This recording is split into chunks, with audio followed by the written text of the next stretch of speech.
ಮಿತ್ರರು ದೂರ ಆಗಿದ್ಯಾಕೆ? ಕಾಲವನ್ನು ತಡೆಯೋರು ಯಾರೂ ಇಲ್ಲ. ಇವರ ನಡುವೆ ಈಗೋ ಪ್ರಾಬ್ಲಮ್ ಇತ್ತ? ಆಗಿದ್ದೇನು?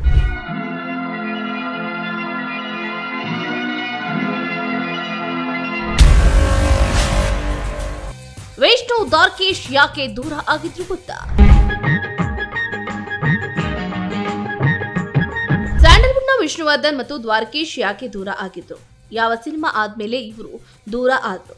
18 ವರ್ಷದ ಬಳಿಕ ಒಟ್ಟಿಗೆ ಮಾಡಿರೋ ಆ ಸಿನಿಮಾ ಯಾವುದು?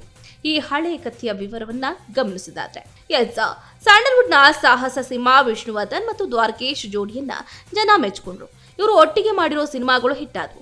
ಆದ್ರೆ ಅದ್ಯಾಕೋ ಏನೋ ಸಡನ್ ಆಗಿಯೇ ಈ ಸ್ನೇಹಿತರು ದೂರ ಆಗ್ಬಿಟ್ರು. ಬಹುಶಃ ನೀ ತಂದ ಕಾಣಿಕೆ ಚಿತ್ರವೇ ಕೊನೆ ಅನ್ಸುತ್ತೆ.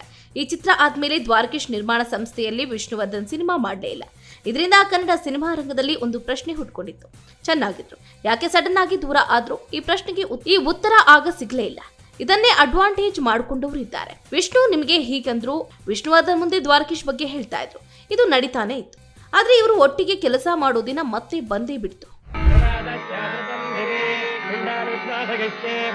ಹೌದು, 18 ವರ್ಷದ ಬಳಿಕ ಒಂದಾದ ಗೆಳೆಯರು ವಿಷ್ಣುವರ್ಧನ್ ಮತ್ತು ದ್ವಾರಕೀಶ್ ಅವರು ಕೊನೆಯದಾಗಿ ನೀ ತಂದ ಕಾಣಿಕೆ ಚಿತ್ರದಲ್ಲಿ ಒಟ್ಟಿಗೆ ಮಾಡಿದರು. ಇದು ದ್ವಾರಕೀಶ್ ಅವರ ನಿರ್ಮಾಣ ಸಂಸ್ಥೆಯ ಚಿತ್ರವೇ ಆಗಿತ್ತು. ಆದ್ರೆ ಈ ಸಿನಿಮಾ ಆದ್ಮೇಲೆ ಈ ಸ್ನೇಹಿತರು ದೂರ ಆದ್ರು. ಅದೆಷ್ಟು ದೂರ ಅಂದ್ರೆ ಹೆಚ್ಚು ಕಡಿಮೆ 18 ವರ್ಷ ದ್ವಾರಕೀಶ್ ಅವರ ನಿರ್ಮಾಣ ಸಂಸ್ಥೆಯಲ್ಲಿ ವಿಷ್ಣುವರ್ಧನ್ ಸಿನಿಮಾ ಮಾಡಲೇ ಇಲ್ಲ. ಆದ್ರೆ ಈ ಸ್ನೇಹಿತರು ಮತ್ತೊಮ್ಮೆ ಒಟ್ಟಿಗೆ ಸಿನಿಮಾ ಮಾಡುವ ಆ ದಿನ ಬಂದೇ ಬಿಡ್ತು. ಹೌದು, ಡೈರೆಕ್ಟರ್ ಪಿ ವಾಸು ಒಳ್ಳೆ ಕತೆ ಮಾಡಿದ್ರು. ಈ ಕಥೆಯನ್ನ ಸಿನಿಮಾ ಮಾಡಬೇಕು ಅಂತ ದ್ವಾರಕೀಶ್ ಡಿಸೈಡ್ ಮಾಡಿದ್ರು. ಆಗಲೇ ವಿಷ್ಣುವರ್ಧನ್ ಕೂಡ ಈ ಕಥೆಯನ್ನ ಕೇಳಿದ್ರು. ಓಕೆ ಅಂತ ಗ್ರೀನ್ ಸಿಗ್ನಲ್ ಕೂಡ ತೋರಿಸಿದ್ರು. ಇವನು ಮಾಡಿರೋ ಕೆಲಸಕ್ಕೆ ಇವನ ಕತ್ತರಿಸಾಕಿದ್ರು ಪಾಪ ಬರಲ್ಲ. ಆಪ್ತ ಮಿತ್ರದಲ್ಲಿ ಒಂದಾದ ಸ್ನೇಹಿತರು. ಆಪ್ತ ಮಿತ್ರ ಚಿತ್ರದಲ್ಲಿ ವಿಷ್ಣುವರ್ಧನ್ ಮತ್ತು ದ್ವಾರಕೀಶ್ ಒಂದಾದ್ರು. ಒಳ್ಳೆ ಕಥೆಯ ಈ ಚಿತ್ರದ ಸೂಪರ್ ಹಿಟ್ ಕೂಡ ಆಯ್ತು. ಆತ್ಮೀಯ ಗೆಳೆಯರ ಸ್ನೇಹ ಮತ್ತೊಮ್ಮೆ ಮೊದಲಿನಂತೆಯೇ ಆಯ್ತು. ವಿಷ್ಣುವರ್ಧನ್ ಮತ್ತು ದ್ವಾರಕೀಶ್ ಅವರು ಈ ಚಿತ್ರದಲ್ಲಿ ಮತ್ತೊಮ್ಮೆ ಅಭಿನಯಿಸಿದ್ದನ್ನ ಜನ ಒಪ್ಕೊಂಡ್ರು. ಸಿನಿಮಾ ಸೂಪರ್ ಹಿಟ್ ಆಯ್ತು. ಈ ಸಿನಿಮಾ ಗೆದ್ಮೇಲೆ ಈ ಜೋಡಿ ಮತ್ತೊಂದು ಚಿತ್ರವನ್ನ ಮಾಡಿದ್ರು. ಅದುವೇ ಆಪ್ತ ರಕ್ಷಕ ಚಿತ್ರವೇ ಆಗಿತ್ತು. ಈ ಚಿತ್ರ ಕೂಡ ಸೂಪರ್ ಹಿಟ್ ಆಯ್ತು. ಆದ್ರೆ ಈ ಸಿನಿಮಾ ಆದ್ಮೇಲೆ ವಿಷ್ಣುವರ್ಧನ್ ಜೊತೆಗೆ ದ್ವಾರಕೀಶ್ ಮತ್ತೊಂದು ಚಿತ್ರ ಮಾಡೋ ಪ್ಲಾನ್ ಅನ್ನ ಮಾಡ್ಕೊಂಡಿದ್ರು.